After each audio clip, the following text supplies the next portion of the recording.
à 18. Daniel 3, verset 15. Maintenant, tenez-vous prêts, et au même où vous attendrez le son de la trompette, du chalumeau, de la guitare, de la sambuc, du psalterion, de la cornemuse et de toutes sortes d'instruments, vous vous prosternerez et vous adorerez la statue que j'ai faite. Si vous ne l'adorez pas, vous serez jeté à l'instant même au milieu d'une fournaise ardente. Et quel est le Dieu qui vous délivrera de ma main? Shadrach, Meshach et Abednego répliquèrent au roi Nebuchadnezzar: nous n'avons pas besoin de te répondre là-dessus. Voici notre Dieu que nous servons peut délivrer de la fournaise ardente. Et il nous délivrera de ta main, ô roi.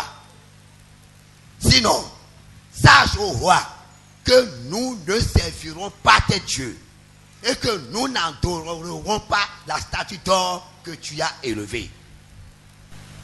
Amen. Amen. Amen. Gloire à Dieu. Alléluia. Donc, Minyang que Shadrach, Meshach, quoi Abednego benyaya. Shadrach, Meshach, Abednego si kholo. Benye efia Nebukadnezar. Enyi akhosu Nebuchadnezzar. Eye bébé amedesia de kele ebe dume. Bedo mede bwedo toemi tomeo. La subo vodou. Ina sen vodou. Eyo wo imaja gare. Boeze akpajere dahode dayi. Eyo bene se trompette ku ngoko amesia meneva jekoli. Bedo nya hwa pendo nu le o me bina ikoli tonji.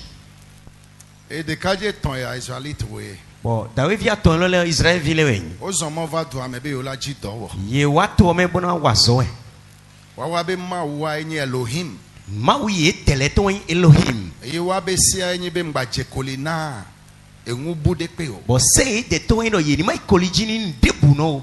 Donc we expliquer wa do kwi. Ye time yede Obede. yedo. Amesia me do droit na mawe ke bejibe asubo. Me no poro do ache bona sema we chwe. Amen. Amen. Mi subo mi abe ma ho. Mi sema u mi teleton. Va ejebe mi a respecter mi a cha mi atoa. Lo eche do ministry mi te de susi. Mi abe droit ai. Droit mi te ton e. Mi de kuku na mi. Mi to ke clean no mi. Mi ngba forcer mi bi mi a jekoli na mi abe vo. Mi ma forcer mi no mini che kolini nu mese mi te teleton. Mi a esemu na mi mo be mi a jekoli wan o. Mi de o se mi ton na mi a che do mini che kolini le de. Wa de kaje debo onye a o na do sensen. Lo da we video e yimbo you know what so sensen. E wa be ngu jefia ji. Nu e je hot su tonji. Donc e yo ho. E yo e. Ebe mo lo mi abe nya mi wona do nwi E de. do yin wonu ho mi ton do mi no waso. E la vembe mi la ku. Lo ena fen mi do mi na waku. Normalement chance boum gbale o. Lo chance de voso de nu mi. Wa mi anti a mana ola gba fo trompeta. Mi de utu awon pin de vo na le vodonu. Ne mi si awa mi jekoli. E mi si awon pin o sin pe hun mi bo yikoli mi tonji. Never yi. Bo ni ku ho ni wai. E yo be fia. Bo da hoswe. Mi da pe na. Mi do kunwe. Be mi abe ngu je mi atoji. Do nu mi ton le o che to eji. Va clojeje na vodu aya mi ma we. Lo na do che kolini vodun ene le o mi do na blo ekpere a. E won aya mi ma we pe. Ene o kede mi do na blo ekpe a. E mi ma we so. Mi kala vo na blo eso a. E ye fia be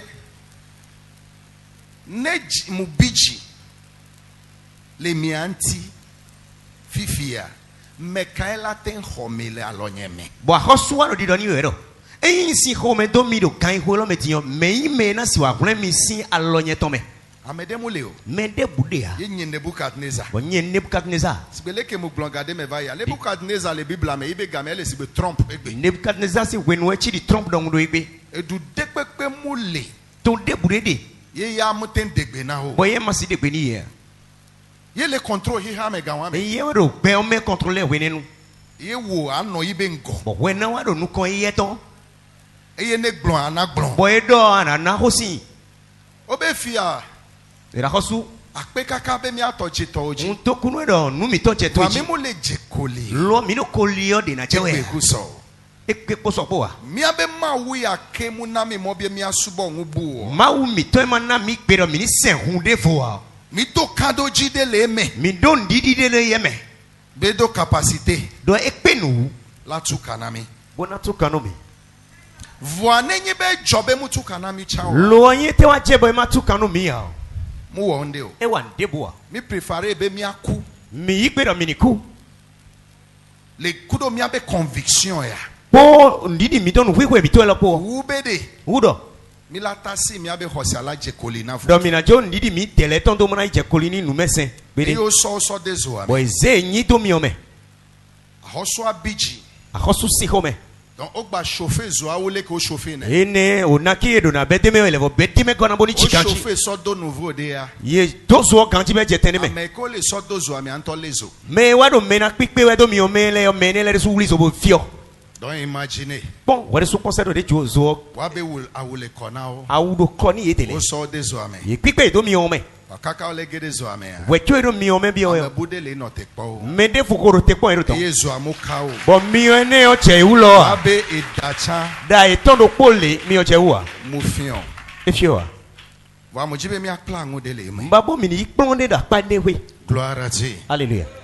Enwe mo jibe mi akpla ngo me gbanto anyi be. Nu prome nu konton babo mi ni ho ido fine we indo. Nebe hose to enyia. Eyi wedo iseno emi nyo. Eye homa ojise ya. Wadi ndo mau meo. Ke wa edo obligation de. Hun ado obligation de. Be ela defend mi abe conviction. Do nu kwekwe tu alo ndidi tu ana defanto. Ela defend mi abe hose ya. Ndidi tu yo ana chehundo tana. Mi ahlengo de le 1 Pierre chapitre 3 verset 15. 1 Pierre 3 verset 15. 1 Pierre 3, 15. Mais sanctifiez dans vos cœurs Christ le Seigneur, étant toujours prêt à vous défendre avec douceur et respect devant quiconque vous demande raison de l'espérance qui est en vous. Amen. Amen. Résumé à quoi de sanctifier mi abe care. Ido weni klan yi tu do wiwe. Ça veut dire devant votre E klero weni de resisi. sanctifier mi abe care. Klan yi tu do wiwe. Ça veut dire susu ne nongu de kaji. E klero lili tu ni no ndo Susu pogele. ne no hose de kaji. Lili tu ni no ndidi tu echi. Susu ne no Yesu aji. Lili tu ni no Jesu chi.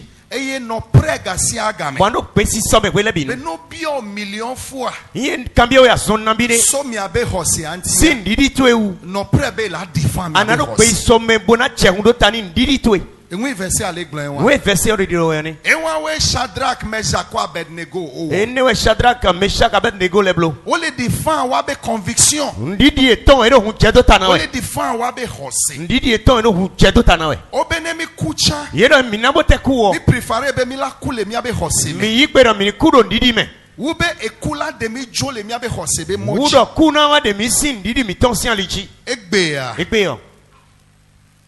Agbe ya me be ngude o. Pelo me sin dele. De amedo jole wa be hose be mochi. Ete mendele sin ndidi sian lichi. Dolele Azon. de amedo jole yo wa be hose be Ete mochi. mendele sin ndidi sian li eton ene ochi. Dolele wantia. Azon e chede ne Le utuo. kloji. Yero kolichi. Le vodou de be. Vo tunde sinuko. Dolele ntia. Azon utuo. E la mama. E wado me. Le etode be Do to. tode to. Dolele wa. Azon ene utuo. Etrozu bal. E uzu bal. Dolele wa de ojo. Azon ene odewe Le si. mi abe hose be mochi. Do ndidi tu esian lichi. De kaje ya obede. Da we lo ledo. Mima na mo. Mina yikpe. Eye ku. Bo ku eye o. La demi jo. Ene wa de mi Le si. mi abe hose Do be mochi. ndidi mi tonsian lichi de pede ya. Mima na mo. Mina na gbe ya. Ne mi la gbe ya. E mi do pe yo.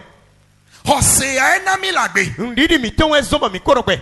E wanti ya ne mi la ku gbede ka. Ene utu yi mi do na ku we Ke chewe wa yo. hose ya me ko e mi la Hu ku. ndidi mewe mi kanale wa kudo. Mima na mo. Mina yikpe po. Eye ngude pepe. Bondebu. La demi jo. Na de mi Le si. mi abe Do hose be mochi. ndidi mi tonsian lichi ya. Enwe ya verse ale gbo. We verse ori do yani.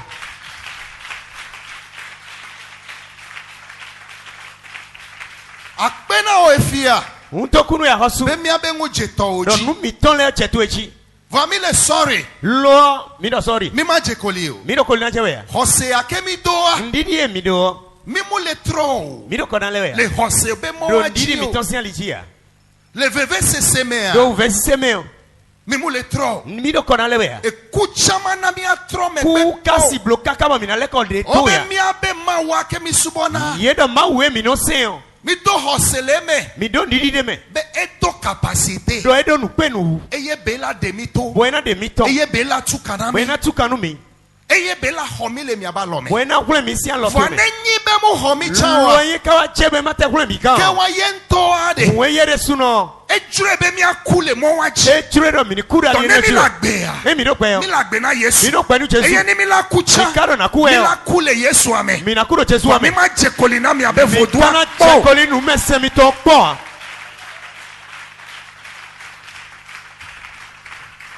Gloire à Dieu. Alléluia. FIFA ma foyer mentia. FIFA ma do hwento me utuo. Amedo jo le wa be hosebe mo. Me de le gosin didi isi aliji. Foyer me be tagbade amedo jo. Hwento me si tagbade me de le si. Solution ko le ji. Solution ba ide yo. Na foyer wantia. Ni hwento ene utuo. Ojo le hosebe mo Ye ji. gosin didi isi aliji. Eyo le duchi. Bo ero wesu chi. Le video ke hose mo na bo Bro- be hose tola no. Do tende me ma chekaro iseno ni mo de le de. Verset amen. Verse lo me. De kaje obede. Tawelo le do. Oh. Oh. Eku video ke makuwa. Ku de yen na kuko un le yo a. Enti ma jo le hosebe mo Ewe so ji. na chon didi isi ali odo a.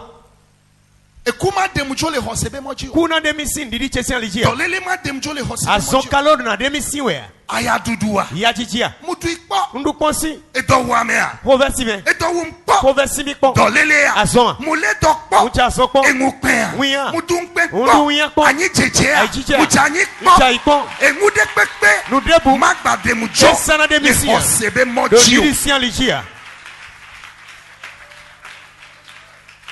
Engu verset ale gblan e wa. We. Versi ori do yo ne. Engu de pe. Nu debu. Ma de mu jo. Ena de misi ya. Le hosebe mo ji o. Do didi si aliji ya. Gloire à Dieu. Alléluia. Efe dudu nti ya. Akodu du tuo. Amo le kloji. Melero koliji. Le malabo de benko. Do o marabu le sinuko. Yo jo le hosebe mo ji. Ye gosin didi si aliji. Hoseton.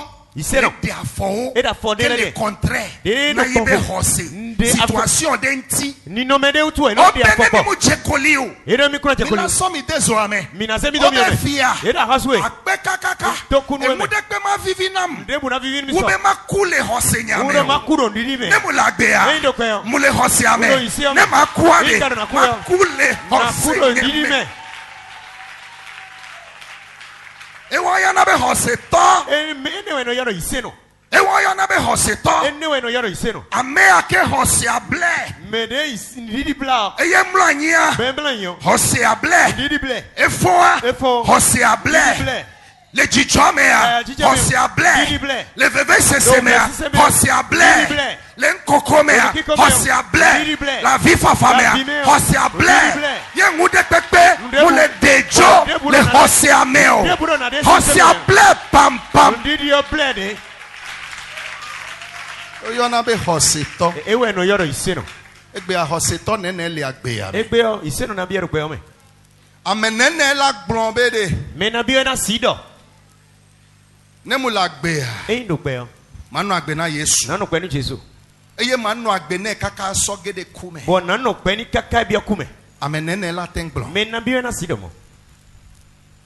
Edo wa me vide ntia. Kovesi me pere utuo. Hose to jole hose be moji. Iseno go si. Iseno yi to si aliji. Le sayi ba gbaza. Oda baza ton sawe. Na ndudu vide ke be la Ndu tua. kwe na duo utu. Ahwe anyigba ya ajibe ahwe meke amegbeto la Ai no tia. kupa en lochi si kwe me kpeto na no utuo. Hose to le sayi be am. Iseno do ali ton sawe. Na ngusende o. Ni hohlo de le. Be la kpoga. Do na do kwe utu. Yo la be ye cha ye tu ahwe. Bele na do ye supa kwe. Ahwe ameke la no na pe nene. Kwe kwe anoni kwe nabi kawe. Eye gamela so la jo. Bo kwe no na suba angosi. Eye mate so ifide Bo pe o. kasi se ifide bo. Ewanti ele sami abali Ene do utu adali, do na pesa. bonsa Ni aovi. be atenkpo Wa ni ahwe mote bodo ele kwe. sami abagbaza Agbaza to be sa. atenkpo Remi do ngududu dudu. okpo eku Ye mo ku. va obe kucha Ye da ku de ma suo. demi jo Ye ku si de le si mi abe o. hose Si be di mochi e ton si aliji o.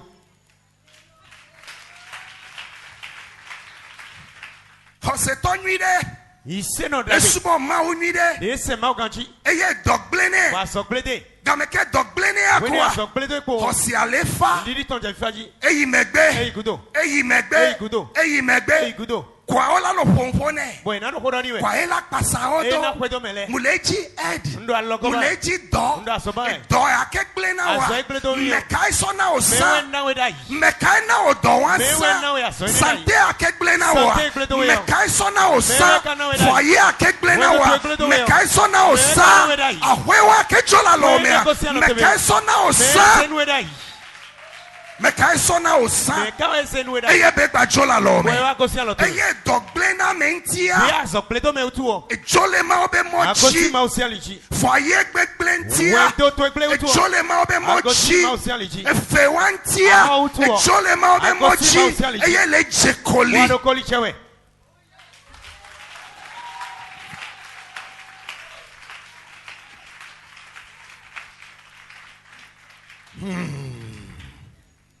Bema gbeya.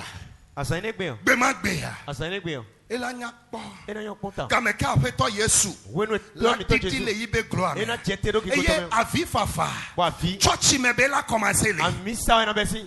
Elakpo pastor. Anamo pasteur. Eye be le favi. Be la fi ya. Parce que Yesu la be de. Do Jesu na no. Eyona nkonye. Ano yo nkonye. Fanye mu Jesi Lo wo. tuwe ya.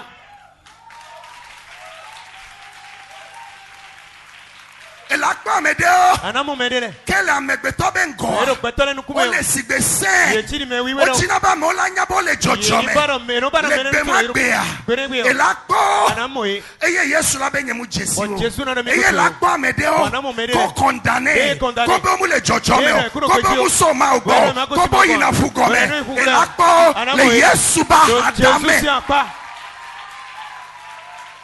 Bema gbeya. Asa ine gbe o. Bema gbeya. Asa ine gbe o. Bema gbeya. Asane gbe. Elakpo tugbejede. Anamo yonu vi. Eyo yo ne ba hasi to. Yo da yo de to. Elakpo e. Anamo Le Yesu ba Do Jesu adame. si apa. Eye lakpo nyongude. Anamo yonde. Kebeji madam. Ye madam. La supe. Asupe. Eye Yesu labe. O Jesu na Nye no. mu Jesi wo. Utu ya.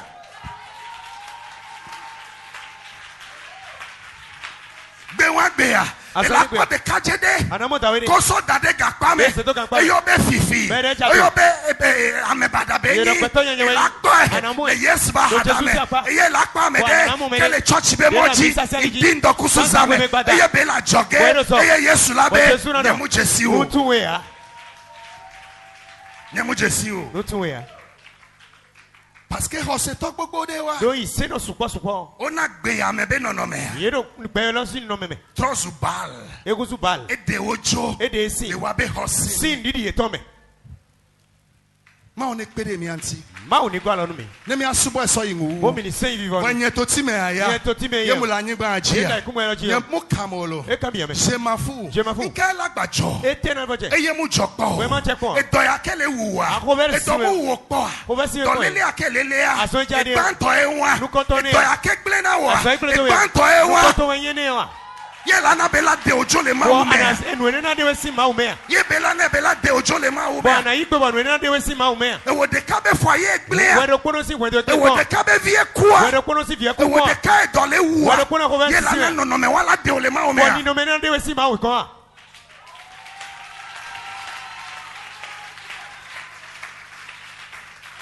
Mu gblɔ lo. No do. Enwe ye hɔse ya. Nwe wedi ndeme o. Pastor hɔse. Pastor di ndeme. Ne nchangwe mu hɔse ya. Nwe Yesu di no. Ma hɔse. Ma di nu. Enwa ya. Ene ye. Government ma te hɔ la si nye cha. Ahosu si isi Eye asiti. tɔwacha. Bo wede so. Government ma te hɔ la Ahosu si isi si. asiti. Obe mu ijuro wa. Yero nu ejiro ya. Suboy. Sen wede. Vodu ejuro wa. Vodu ejiro ya. Suboy. Sen. Eto ejuro wa. Tɔ ejiro ya. Suboy. Sen. Enyancha tɔnyare. Nye o che o. Na mone ma suboy. Jomi do ma se. Na ma suboy leke be ejuro mu do Ma wa. se de jiro mi gbon. Ewo ya be mi abe church ya. We kwera mi sa to yo. Me mu kura le recent me o. Mi di na mi si sa me. Lebe na mi abe mo. He ali to e Nya u. mu kura le recent Nye me. onye di na Ma mi lebe sisa na me. monye. Na uli boni ali che. Na ma lebe na monye. Bo ma uli boni ali che. Ebe mi mu dona pale alango. Ade kuno to pe Lebe koko. na mi abe mo. Ba uli boni ali Nya che. mu kura le pale alango Nye me. no ti Ma do. lebe na monye. Ma uli boni ali che. Ude kala su. Asado kona- Yesu la na zikiji. Yesu la na zikiji. Ni la kobede. Bo amono. Me kaila no ebe. Mewe na na pa ton chi ala lo ton chi aji. Mewe na na pa ton we aji. Joua. Asan kwe yo. Joua ehialo. Azangbe we hia. Joua ehia. Azangbe we do taji. Joua ehia. Azangbe we do taji. Enyeto timea. Enyeto timeo. Engude kae. Ndokpo we. Joua jien kunyelelo. Azanji e nuku Munye tele. muda medele glolo. Enwe mele Munye ni muya dowe. medele paolo. Enwe mele ni Leko mowe. lekwa mudolo. Yere mowe mowe. Joua e. Azangbe we. Joua de. Azangbe. Eyemi lakwa me jojo. Ewe mi na kome Joua de. Azangbe. Eyemi lakwa me leto Oya mi na nyatefe. tumero. Joua de. Eyemi lakwa me kele dache. Azangbe mi na Joua. tumero Eyemi mkulu lakwa we. me ole wa hypocrisy. Azangbe mi na Joua. tumero ya Eyemi menuwe. lakwa me akeso ma ugbo. Azangbe we mi na tume gosi ma ogon yi. Joua e. Azangwe. Joua ehia. Azangbe we do taji. Munye gbe o. Enye gbe ya. Joua ehia. Azangbe we hia. Joua ehia. Azangbe we hia. Joua ehia. Azangbe we hia. Joua ehia. Azangbe we hia. Joua ehia lo. Azangwe hia. No vinye. No viche. Bana me de ne tafo le mi abe hose me o. Malo me ni taforo ndidi to E e. wan de de angba hogbe o. Ene o kere ma igbe na o. Mi abe hose ya. Ndidi to e. E wan de de aya. Ene o kere o. Ngba hose, ngba hogbe gbede o. Malo gbede o. Yesu bede. Jesu do. Ngba fun ame yo ke la ten wu agbazan o. Madiga sini mesi wa gbasa o. Va o ma ten wu gbogbo a o. Yesi hu bi gbo. Fun ame ke la ten wu agbazan. Di hasini mesi wa Eye gbasa. be la ten wu gbogbo. Bo na si hu bi gbo. Ye nyi ma E o. wa yin ma o. Ke wo ji fokudo anyi De ba. blo sekwe to me gba Na me igba de go. le la fun. Ni me de ba E ni ga wan sisi ma o. wu wan O e. ma we ani ga Munya sisi. me ke la ten gble don na Ni o. me na si gbe Parce aso no que ten e. gble don na. Akan gbe aso che. Wa ngusende. Lo hoglo Ke de. nana do a. De no na so. Aten gble na Asi mo. hen gble no mi. Yentie haga igbon E wo bede. so me do. Ke tonye Ke e. toche. Mujanyi. Mujanyi. Vangba komo. Lo ma komo. E bele viviti me. Lo no si flu me. Mo gbani kadigbe. Ma o le bo yin. Mujanyi. Mujanyi. Va ma gba fondo Lo na le bo te. fondo te. Na le bo fondo te. Foyer gble nam. Wen to gble do mi. Foyer gble na o ntie la jada ba. Wen to gble do tu an huta do a. Eh? Foyer gble na we la jada ba. Wen to gble do tu an huta do Ye a. jada ba leke ten profiter prochain to. Ene yan che ahuta do a Dagbe ne asi do dagbe ko akele yin. ngona o. Dagbe do ko nu Ke e. lolo. Eklo. Nyakpo. Bonyakpo. Le honorable. Do honorable. Hohoa. Uho. Ne na hohoa gble wa E de. yan chokwa de do ho ho he Leke gble. ten profiter ye Ne ato. asi du ku yo yo ton gbon. E do akegble na o ntie la jadava ya. Azo e gble do we so ma huta do a. Ne jadava de. E yan huta do lo. Ye ake ma o le sono wa. Yo yo e ma no na se Leke no. la ten du iba le do. Ne asi wa du le ton gbon. Ebe gudo gudo be gloa. E do kiko gudo E lolo gudo. wu ansien. Eklo nu No koto. vinye ngunyi de le ngona o. Dagbe de nu kono E we. mu dagbe de le Mu ngona dagbe de o. nu kono we. Igba na nwi o ke jo ade. Man lon we Le jo. gbojo wo. Ni gbojo wo. Igba na ne de ojo le mi abe Man lon hose ni mi o. pe we si ndi di to Le me. mi abe hose Ni bo ni ala. ndidi to e.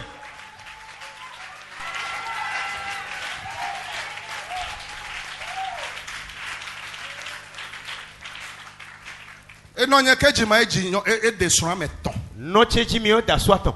E be wonke. Be wa ite. E be doli be sodagbe ya. De do E sun amet e sun nyon nsu ton e de nyon. aso aton e no ti Nsu da. ton ame e to ti me to le. E gbe ale ke po to ti me E do. pe on e mo to ti me gbon. E ye be wonke. Be wa ite. E de ka deve. Adaro ko E da. de ton ye be wonke. Adaton E e wa wo de ite. ka to no no me wa me ya. Ero ko no e koni no me E ne. ye be wonke. Be wa ite.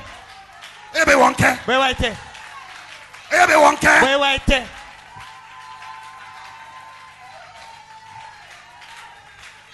Peut-être ne de mu de ton wa. Ne de gba ton ame be le ya. Nyanyama va gbe ya me o. E no E ye ko be ton to da. nye son vegon be de.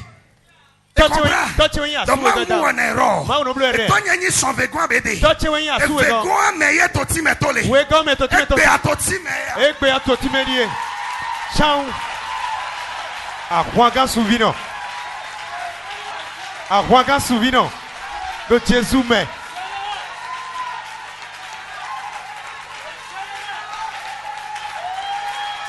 Ahuaga souvino do Jésus me.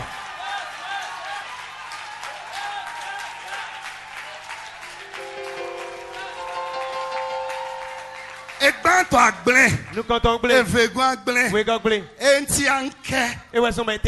Et nti anke. E we so mete. Nti anke. E te we so mete. Mais quand elle est ji. Me daga. Et il y a mu commencer so We gomme. ma besi do a. Mais quand elle est donc wegbe. Me che to ko. Et il y a mu do aya. Me ma ji ya ko. Mais quand elle dole wegbe. Me ko ver Et il y a se. mu do Me popo. ma ko ho ko. Blana ma se. Do nu mi ma se. E wo de ka ji be jole We ya. ro kono e che do a. We ro kono chi e che do ko.